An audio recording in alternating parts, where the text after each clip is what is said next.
The rain hit her stall first. Then it hit her hands. Then her bread. Then the last thing she had left to sell. She didn't cry because she was cold. She cried because for the third night in a row, no one had bought anything, and somewhere behind her, a man in a coat that cost more than her entire street was quietly buying every single stall in the market. Except hers. She thought she was the one being punished. She had no idea she was the only reason he came.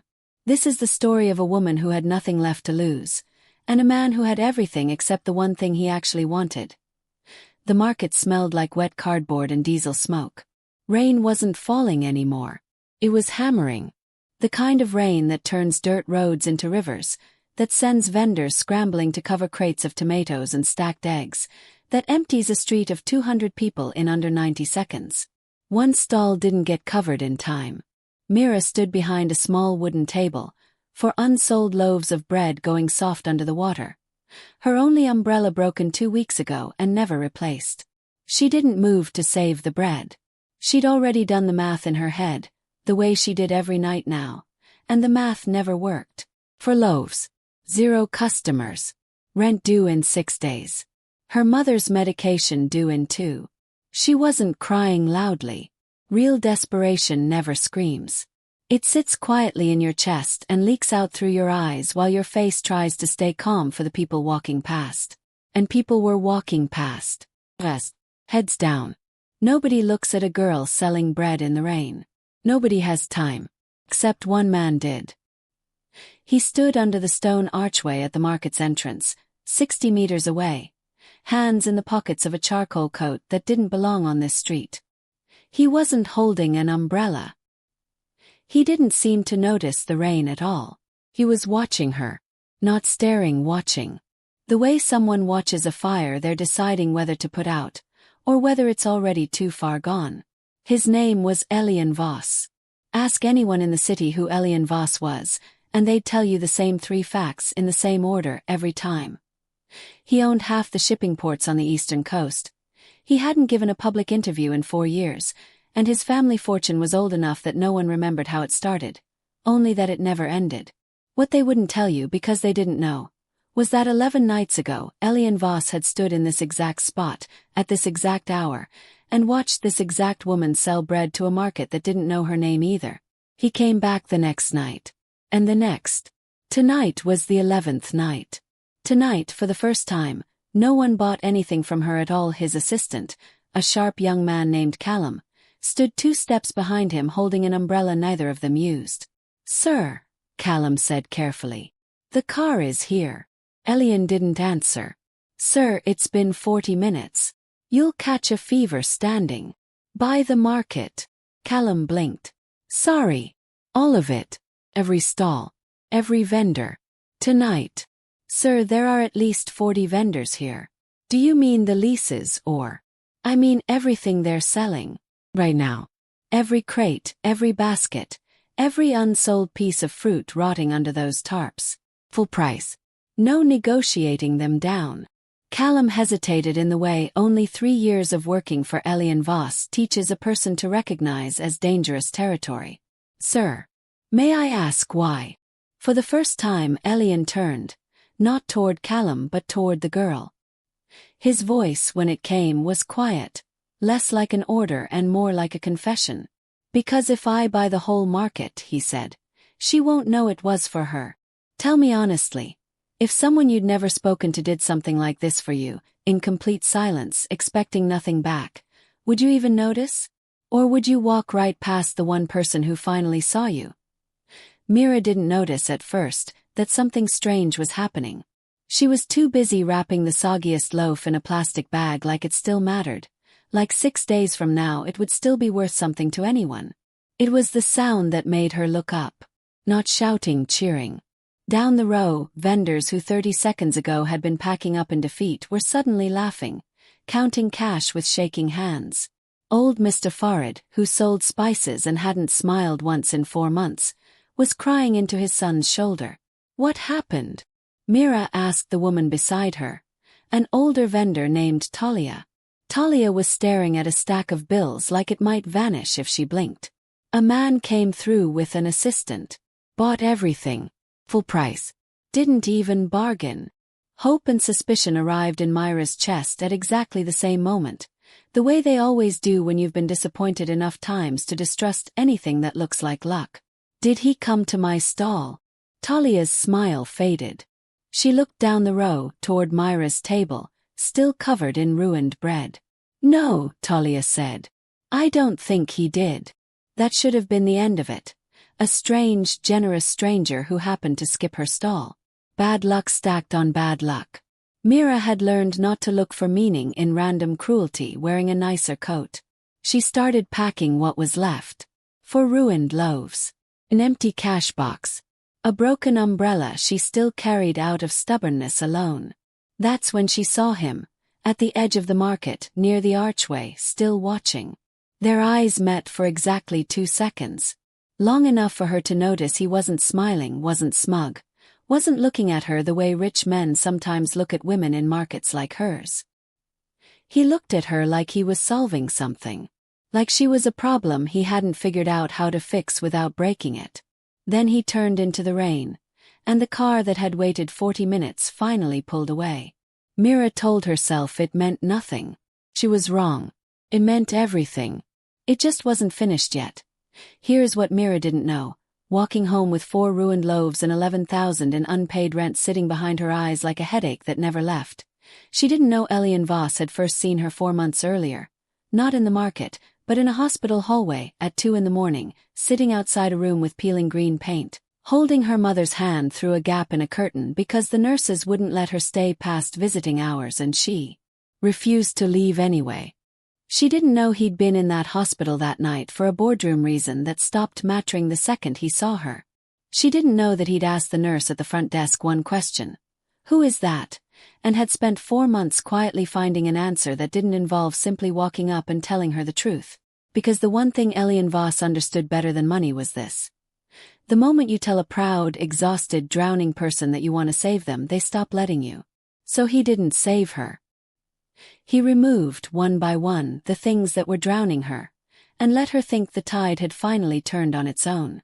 She didn't know the landlord who made an error on her rent worked for a property company Elian had quietly acquired 6 weeks earlier.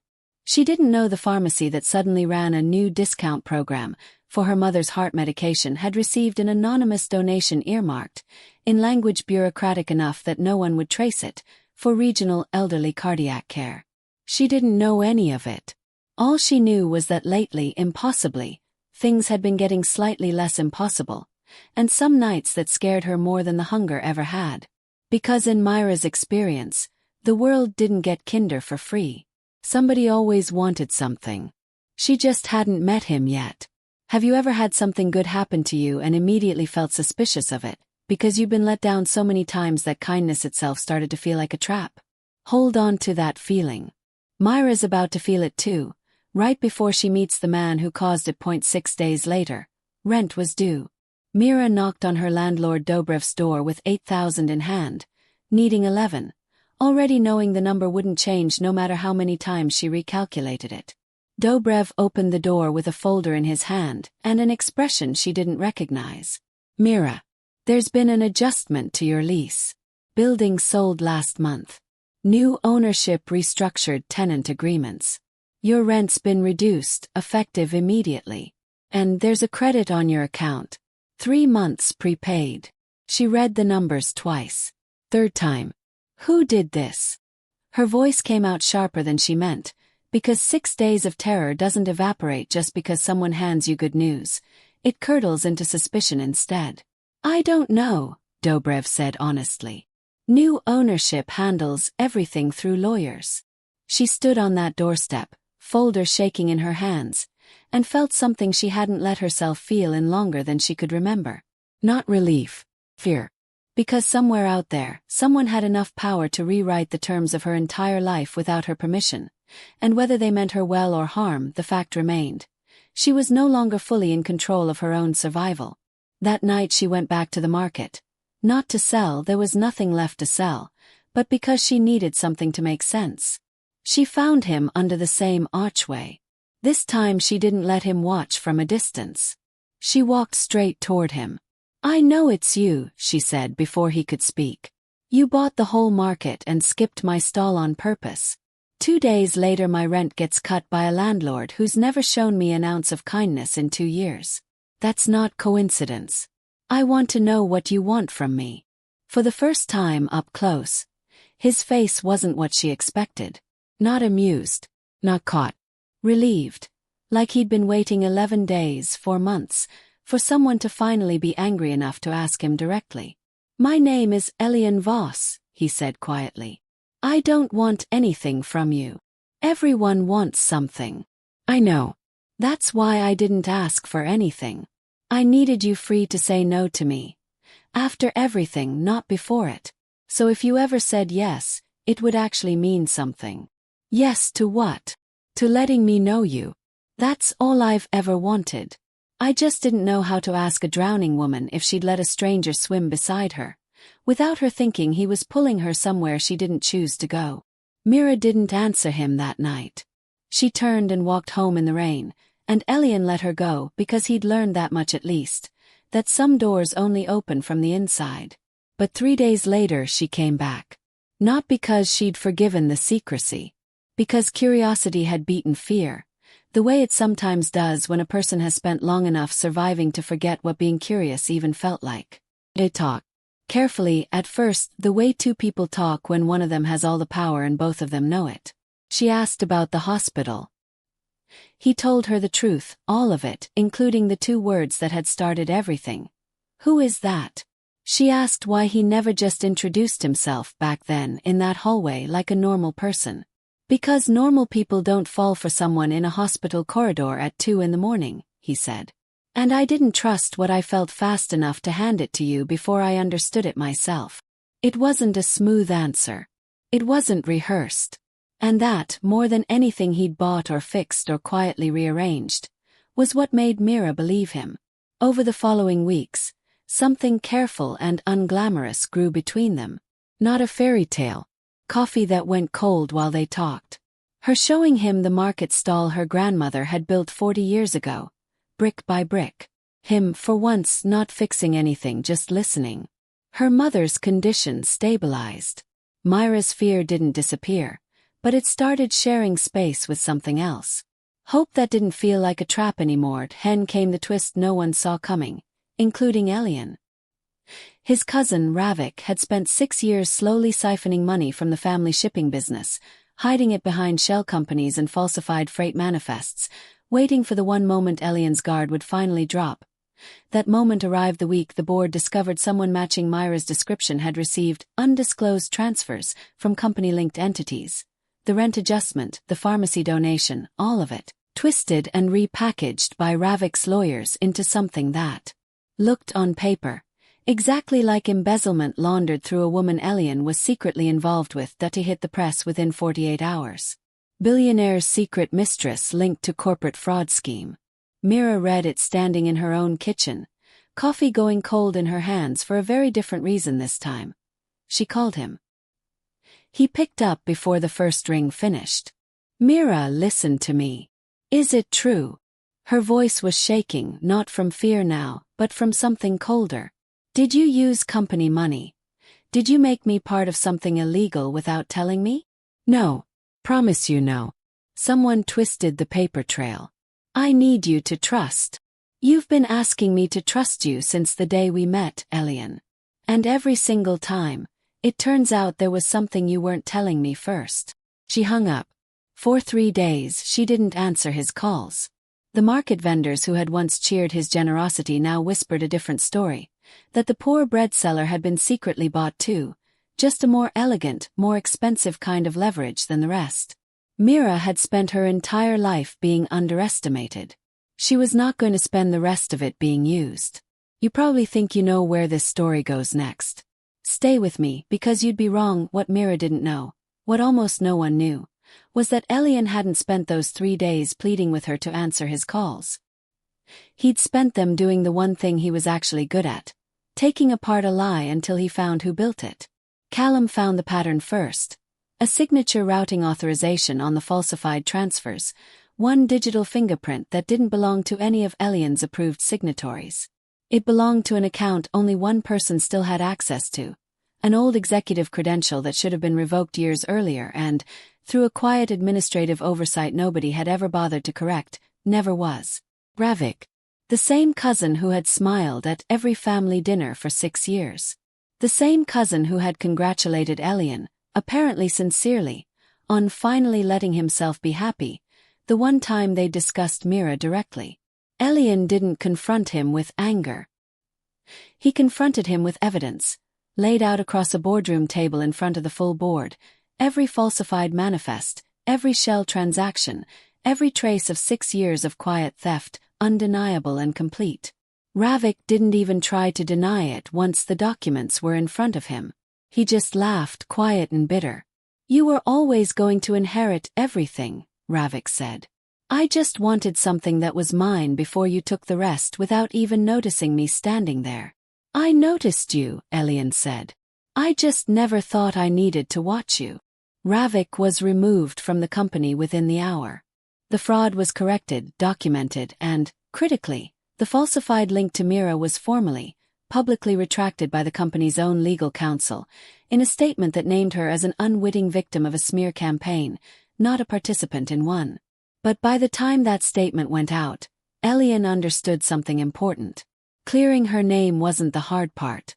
Earning back the one thing she'd finally started giving him, trust offered freely without proof, that was going to be harder than anything Ravik had done to either of them. Elian didn't go to Mira with a retraction statement first. He went to her with nothing. No lawyers, no press release, no proof. He stood outside her building in the rain, the same kind of rain that had started this whole story, and he didn't call ahead. She opened the door already knowing somehow that this time was different, because for once, he hadn't sent anyone else to fix anything for him. "I could have sent you the documents," he said. "The retraction. Evidence. I could have let paperwork tell you I didn't lie to you. And I almost did, because it would have been easier, and I'm a coward about exactly one thing in this world, and it's this." "Then why didn't you?" "Because you didn't fall for me over paperwork. You fell for me a little, maybe, if I got lucky, over someone actually standing in front of you and telling you the truth with nothing to hide behind. I owed you that again. Even if it was the harder way."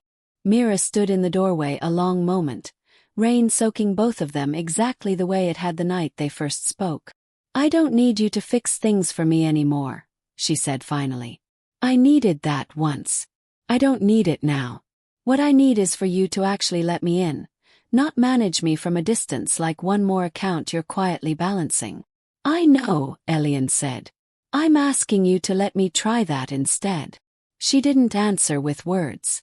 She stepped aside from the doorway and let him in from the rain. 6 months later, the market looked almost the same. Same worn stone archway, same smell of wet cardboard turned, on drier days, into the smell of fresh bread and cut fruit and diesel and life. Myra's stall still stood exactly where her grandmother had built it 40 years ago. Except now it had a small sign above it, hand-painted, nothing fancy. Myra's is to by Nadia, continued by Mira. Business didn't fix itself overnight, and Elian never bought her customers, never quietly rearranged her rent again without asking first. She'd made him promise that, and he'd kept it. The hardest promise, he told her once, that he'd ever kept, because doing nothing when you have the power to fix everything is its own kind of discipline. What he did instead was smaller and somehow bigger. He showed up, most evenings, no coat that cost more than her street. Just a man standing at a market stall, waiting for the woman who ran it to finish her last sale of the day. Sometimes he even carried the crates. Talia, the vendor 2 stalls down, liked to tell newer sellers the story every few months, always slightly differently, always ending the same way. The richest man in this city stood right there under that archway for 11 nights, just to work up the courage to stop watching her from a distance and start standing beside her instead. Mira never corrected the story. Some things don't need correcting. She just kept selling bread, and some nights, if you looked closely enough, you'd see the man in the corner smiling at nothing in particular, except everything people spend their whole lives trying to buy happiness. He learned it was never for sale. It was only ever something you had to be brave enough to stand beside, in the rain, and wait for.